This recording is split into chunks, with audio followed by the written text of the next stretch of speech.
Hi, this is Megan Jacks, Creative Memories Independent Advisor, and I'm here today with a fringe frame layout. I'm going to be showing you how to use the latest promo punch from Creative Memories. It's the Fringe border punch, and I'm going to show you how to use it with a piece of 12 by 12 paper to make a frame for your layout. It is actually pretty quick and easy. A couple of tips and tricks to be able to use this fringe frame with good consistent results.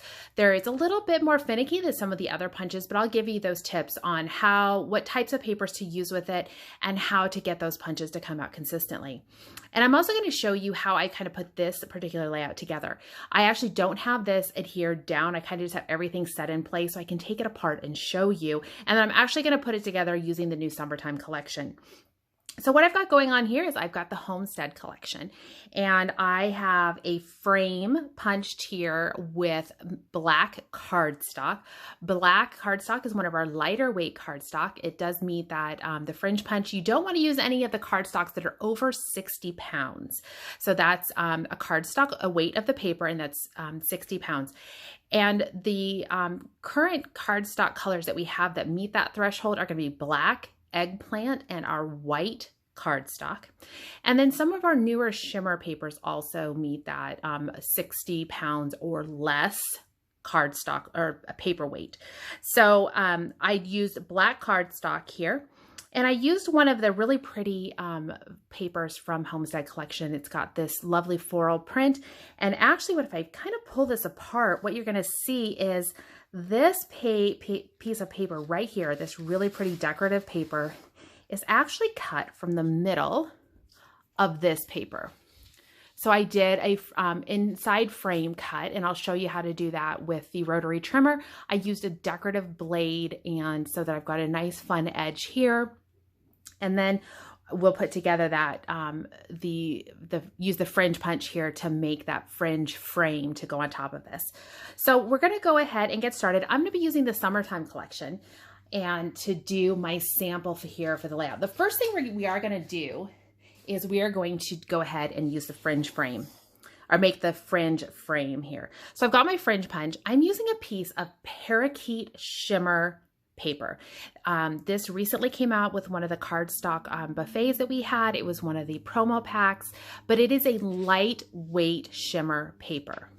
So this meets the limits of what the fringe paper or the fringe punch can do. So if you're using decorative paper, works really well with the fringe punch. This lightweight shimmer paper does as well. And then those three colors of cardstock, the eggplant, the black, and the white. If you're wanting to kind of keep it simple for yourself, you can just say, I'm not going to use any cardstock with my fringe punch. I'm going to stick with my decorative papers that are the lightweight shimmers, and then your regular printed decorative papers.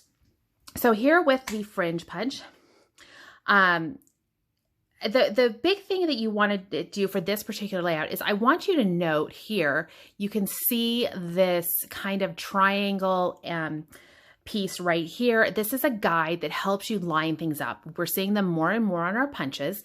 So we're going to definitely use this. So make sure you know where it is, that you can see it, because that's going to tell us where we're going to start our first punch. So with the fringe punch, I've got my parakeet shimmer paper here. I'm going to go ahead and line it up. And I'm coming here to where my edge of my parakeet shimmer is right here at the tip of that triangle. Let me bring this up here a little bit closer to the camera here so you can see. I'm lining that up right there at that peak of that triangle.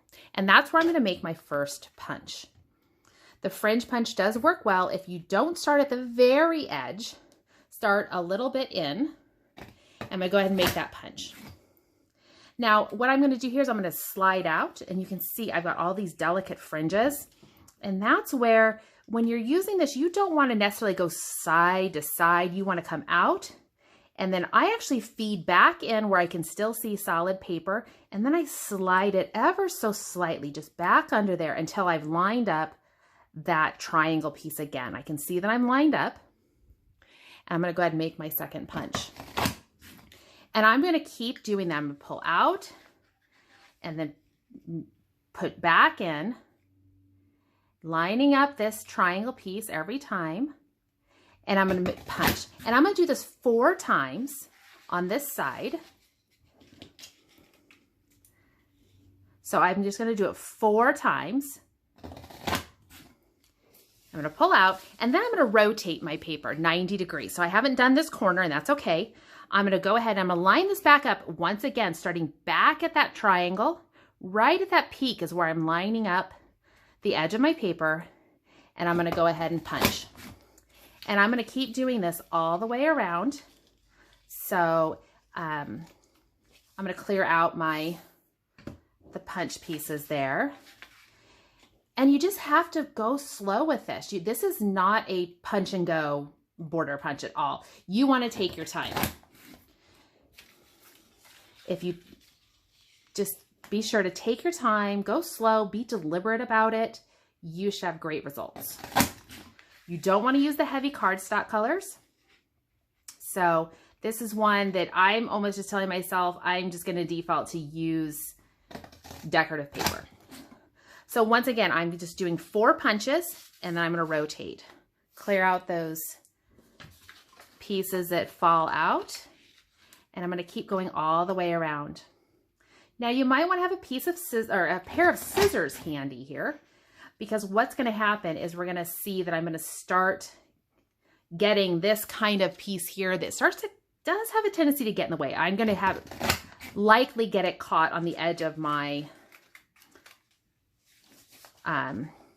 table here, and that always makes it kind of fun. So I'm going to have to actually trim it away here probably in a minute. And I'm just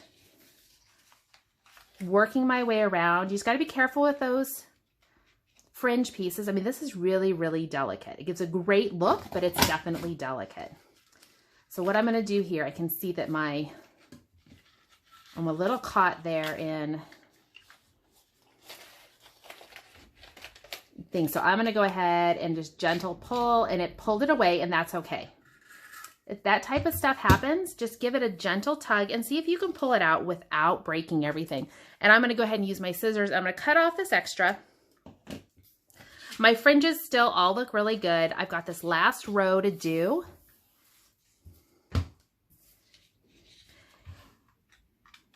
And I'm going to just line it up one last time here at that triangle piece and punch. Pull straight out. And just keep working it all the way around.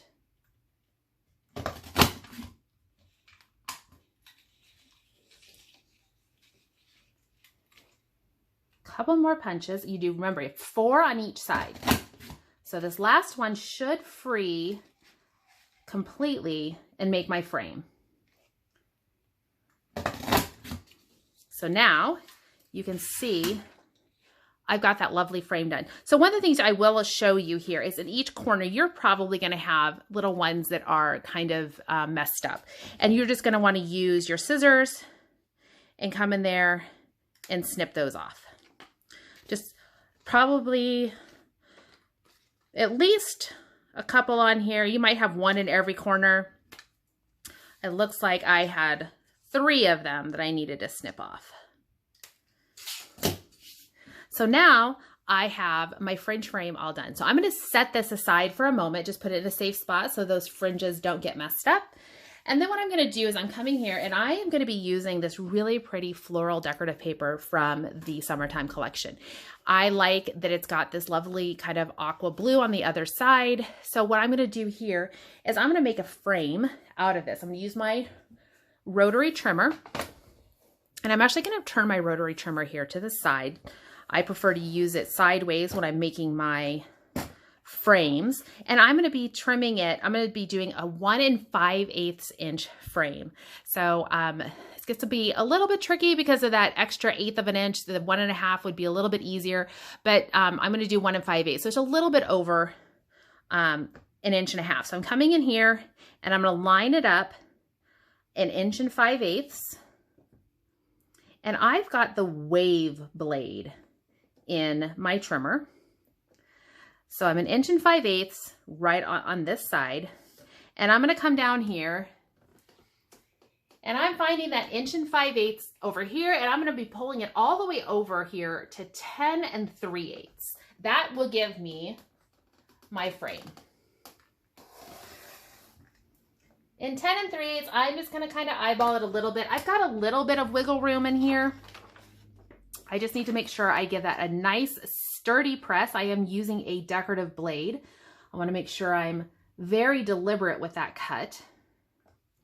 And I'm going to keep repeating this all the way around. So I'm doing an 1 5/8 frame.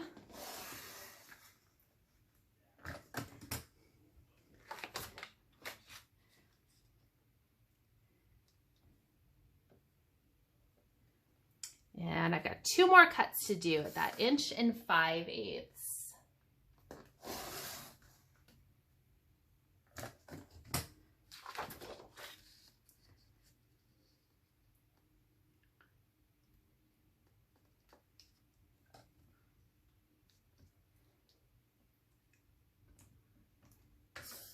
Last cut. And if I did it good, oh good, it's going to release. So there you can see I've got that frame all cut out. The other thing I'm going to do here is I want to use some of this really pretty kind of hot pink floral tonal paper as an accent piece here. So I'm going to switch out to my straight blade. And I'm going to make 4 strips, and I'm going to cut those at about 3/8 of an inch, which is right to this you can see I go past my gray mat here to this kind of this groove. And that's where I'm going to make 4 strips. That way you can make it to a 1/2 inch if you want. I'm going to show you how to use those strips in a second. So I'm going to do 4 of these.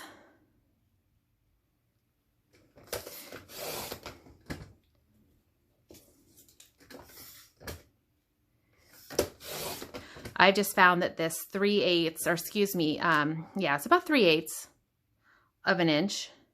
It's a good size for this framing technique. We're going to use these strips to make a frame instead of cutting a whole piece of that pretty pink paper. We're going to do it that way. So what I would say here is I would probably want to go ahead and build this on a piece of white or extra piece of cardstock or something along those lines. So what I'm going to do here is grab a piece of cardstock or just extra paper, and I'm going to build it on there because the way I cut the frame, I don't have a lot of overlap to build a nice sturdy background. So I would use an extra piece of cardstock. I've got that on there. I'm going to go ahead and put down my frame, my fringe frame. And it's kind of fun here. You can play around with different colors and everything like that. It's a little bit hard to see in the video, but it does have a nice contrast in there. And then what I will do with these pieces is I'm going to do build a frame in the middle here. So I'm going to use some repositionable adhesive and put this together. And what I'm doing is I'm going to run some repositionable adhesive along here. And then I'm going to come in and overhang here. And I am putting the strip along there. I'm going to do my second strip. And I'm going to make sure it overhangs. And I'm just going right to the edge of that where the fringe becomes at the bottom of the fringe itself. And then what I'll do here is I'm going to grab my scissors and I'm going to lift this up and I'm going to come in at those corners and I'm going to do a quick and easy miter cut here where those corners meet. And that's going to give me a nice 45-degree corner. And I'm going to keep working my way all the way around. I'm going to move those out of the way for a second.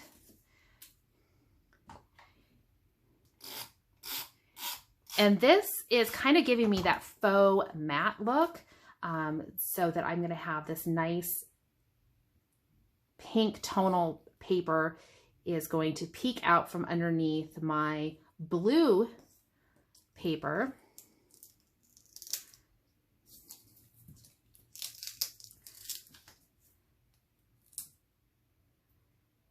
Making sure I get it on there straight. Once again, come into this other corner.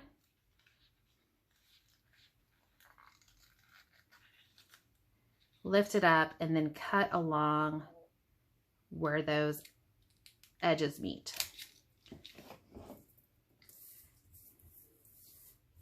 One last strip to put in place here.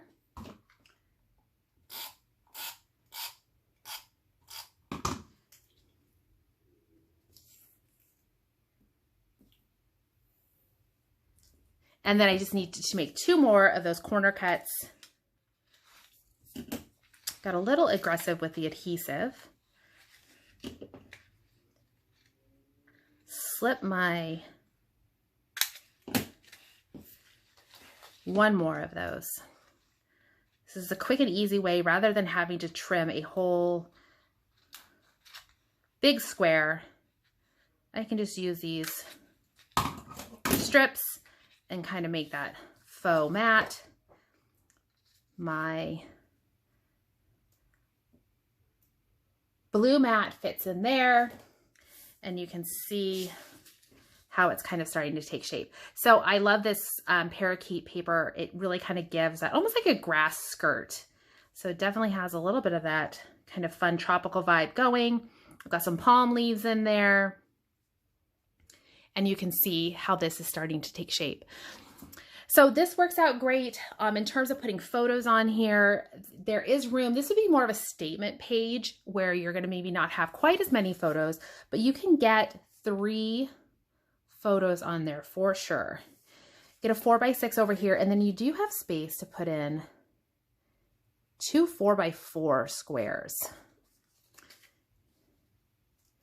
And then you'd be able to come in here with some decorative elements, embellishments, stickers, a little journaling box, a title, however you wanted to work there. So there's lots of great components that would come with the summertime collection that you could definitely add in there. So this is the overall concept of the layout itself. We have this fun fringe frame. We did those inside cuts so that we're really utilizing our paper well. And you can see here, I showed you how to do kind of that a framing technique with the strip, so that it looks like we have that additional layer of paper behind it, but we really didn't use very much of that pink paper to make that the faux matted look with those mitered corners. So I hope you have a chance to give this layout a try. It is fun. If you have the fringe punch, go ahead and give it a whirl. Just go slow with it and use those lighter weight papers. Do not use thicker, heavier weight cardstock. Start off with designer paper. You could even practice with some just printer paper and just give it, test it out, give yourself a chance to learn how to use it and to find ways it's going to work best for you. So thanks for watching.